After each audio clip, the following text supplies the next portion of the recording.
One of the most interesting Todd Howard interviews just dropped a few days ago. This gives us great insights into his perspective on Starfield, and I think even some clues as to when DLC or mod support could be coming, as he touches on both of those. But this interview is largely getting overlooked because it was originally posted in Japanese. So in this video I want to highlight that, but in addition we also need to talk about Starfield's continued dominance and how some users are quite unhappy about that. At the time of filming this, Starfield is very close to passing its all-time high player record on Steam once again. It'll likely happen once tonight and then again tomorrow as the weekend does roll in. And to put into perspective just how insane the Starfield launch has been, Bethesda has now confirmed Starfield crossed 6 million players, making it the biggest Bethesda launch ever. And I know I keep saying some of these numbers around Starfield are insane, but just to put it into context, Bethesda dropped support for the most popular gaming console not called a Nintendo Switch, and then even still ended up breaking their launch player record is just insane. Like it or not, the PlayStation 5 has sold way more consoles than the Xbox Series S and X, but it seems like that didn't really matter for Starfield, and we are likely seeing the effect of Game Pass in action here. Phil Spencer ended up doing exactly what he said he would do, and has successfully gotten Starfield into more fans' hands at launch than any other Bethesda release ever, which is simply insane. Like for me personally, I expected Starfield to be big over time, but I did not expect it to have the biggest release in Bethesda's history. Because yeah, there's a ton of people playing on PlayStation. It's just crazy to still hit these numbers even without that entire platform. Although it seems like not everyone is having as good of a time, as one of the other things happening in the past 24 hours is Starfield's review bomb has begun. This occurring predominantly on Metacritic, where you can see both the PC listing and the Xbox listing for Starfield have a significantly higher ratio of negative reviews compared to any other platform out there. Just for comparison's sake, Starfield on Steam currently has a score of 80%, while on Metacritic the game has a 5.5. Could this be related to Metacritic allowing anyone who creates an account to leave a review, while Steam requires you to actually own the game? Yeah, that probably could be a factor in why it's lower on Metacritic. So now, of course, on one hand, some of these reviews are just legitimately negative, but it's also pretty clear by the sheer number of 0s, 1s, and 4s that there is a concerted effort to review bomb Starfield going on. And as far as why this is happening, it seems like a significant portion of this revolves around console wars, users either upset that Starfield is a console exclusive for Xbox or just hating Xbox in general, and in turn leaving negative reviews on Metacritic. But don't fret, because the Xbox warriors have responded. And yeah, you can see the battlegrounds in real time as 0s and 10s fly into the Metacritic score for Starfield, although there definitely is a bit more going on here, at least I suspect. The Starfield score in Steam also saw not a crazy but a notable drop over the past 24 hours. The review score was comfortably at 83% yesterday, but since we've seen almost 10,000 additional reviews and the score dropping down to 80% now, so shedding 3%. And this would indicate that a fairly significant chunk of the new reviews were negative. And I think there's really two things going on here. Starfield doesn't start super strong, so I wouldn't be shocked if for some of these it's just people in the early phases of the game where things don't come together quite as well as past Bethesda games. But then also this comment from Todd Howard has definitely not been going over well.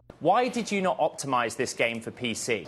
We did. It's running great. It is a next-gen PC game. We really do push the technology, so you may need to upgrade your PC for this game, but it's got a lot of great stuff going on in it, and the fans are responding awesome. In the past 24 hours, this has been covered extensively. I talked about it in my video yesterday, but it's definitely gone quite a bit wider and definitely is going viral a bit, and I just feel like it's not a super great response no matter how you shake it. Starfield does have disappointing performance on PC. It's not catastrophically bad, but there's a lot of people that just wish it was a bit better. And one of the things you may have noticed throughout all of this is the Starfield Metacritic score for Xbox is now notably lower compared to the PC score. And it seems like a big part of this is the recent Jimquisition review that was posted earlier today, scoring Starfield a solid 4 out of 10. It seems like this did drag down the score a few points, and while I do think this review makes some fair points about the game, I also think this score was clearly intended to send a message. And if you look, this is the single lowest review score Starfield has received on all of Metacritic right now. But with all this, do you know what really matters at the end of the day? The weekend is about to begin, and Bethesda just released their new RPG. And I mean, hey, that sounds like a pretty good time to me. But to continue on a more positive note, we also have this interview with Todd Howard on Famitsu. This one flying under the radar for a lot of people because it was posted in Japanese, but honestly it's one of my favorite Todd Howard interviews from the release wave of interviews we just got. In this interview, Todd Howard touches on mod support, saying, "You will be able to do almost anything, just like in previous works. Mod support will be available next year, but we love it too, so we'll do it in a big way." So for better or worse, we got official confirmation that proper mod tools will not be coming to Starfield until 2024. This isn't super surprising. Bethesda has almost always done this with their games, and honestly, mods are already getting pretty epic and intense in Starfield. I'll have a video on this coming in the next couple of days, so look out for that. And I feel like this timeline could definitely be healthy. Give fans a couple of months to play your game relatively vanilla, and then introduce mods where we know people are going to go absolutely crazy with modding Starfield. But yeah, if you're somebody hoping for a surprise update one weekend, unfortunately no, we're going to be waiting until 2024 for proper mod tools. But Todd Howard also touches on DLCs for Starfield, merely mentioning that when the DLC will be released is a secret. And when it comes to Starfield, I could see the DLC timeline being a bit more surprising this time around. A lot of the rumors over the course of this year have been that Starfield has been content complete for a while now, with most of the recent work being focused on bug fixing. That, coupled with the fact that Bethesda has already sold this DLC to many people out there, and even just this quote, it definitely sounds like Todd Howard knows when the DLC is coming. Like they have a release date in mind, it just hasn't been publicly announced yet. And that all makes me think that we could be seeing DLC coming a bit sooner than we're used to for Bethesda games. I have seen some speculation that the Shattered Space expansion could drop later this year, and while I think that is a bit too optimistic, perhaps early into 2024 we could start seeing some rumblings of Starfield's DLC on the way. But we also get a variety of interesting insights into the design of Starfield from Todd Howard. Todd Howard describes how lots of people said a game like Starfield is impossible, but he had hope for those who say it's impossible. We explained that we know how to make these types of games, and that the key is how to solve the construction of outer space. In the end, it was a more complicated game, but I think the team was able to pull it off because they were confident that they had enough experience. It's not entirely clear who was pushing back against this idea. Was it Bethesda, ZeniMax, or somebody else? But it is interesting to hear some of that potential pushback on the idea of Starfield. And I wouldn't be shocked if there was some kind of deal internally at ZeniMax where Todd Howard gets to do Starfield, but first they have to do Fallout 76 as a holdover, and the microtransactions would end up being a huge revenue stream in the interim. And it seems like the development of Starfield overall was pretty unique. Todd Howard describes how we didn't start by making a list of things to feature, but rather thought about and experimented with what kind of experience we wanted to bring. The experience is to be able to fly around space in a spaceship, experience various things in space, and then land on a planet and enjoy an adventure. We tried a lot of things, but one thing I can say is that everything we thought about was incorporated into this game, which does honestly make a lot of sense. It seems like Starfield was trying to do a bunch of different things, and it actually delivered on many of those. There's a lot of core gameplay systems that are entirely distinct and unique, things Bethesda has never even attempted before, and it is one of the cool parts about Starfield. There are a lot of game systems that you could really dive into. Some you'll hate, some you'll love, but there's plenty out there, so you'll have choices. But of the features we have right now, reportedly creating the planets and making them actually fun to play was the part of Starfield development that took the longest to complete. Todd Howard also describes how his favorite quest in Starfield is the Mantis quest. If you haven't seen this, it's a pretty epic one where you get a really good spaceship and even a suit of legendary armor quite early on. It has this Batcave-like setting and a really cool backstory that I won't spoil. And Todd confirms here that certain quests in Starfield will not be completable in one playthrough. So seemingly certain choices you make will open up avenues to some quests but lock you out of some others. Although there's not going to be many quests like that, there are some. As well as we also learned from a recent New York Times interview that Starfield's planets are pretty advanced. It's described how the planets are constructed using AI, scientific data, as well as hand touches from devs. We have artists who built the rocks, partly from scanning real rocks in our world and changing them, and then we have algorithms that create the landscape of a planet and put the rocks and the trees in all the right places. And sometimes nothing happening on random planets is intentional, so that players get some periods of loneliness. But overall, those are your updates on Starfield, as well as some insights as to what's happening next with the game. If you enjoyed this video, get subscribed, but also check out this video with some of the unique or interesting interactions I found in Starfield.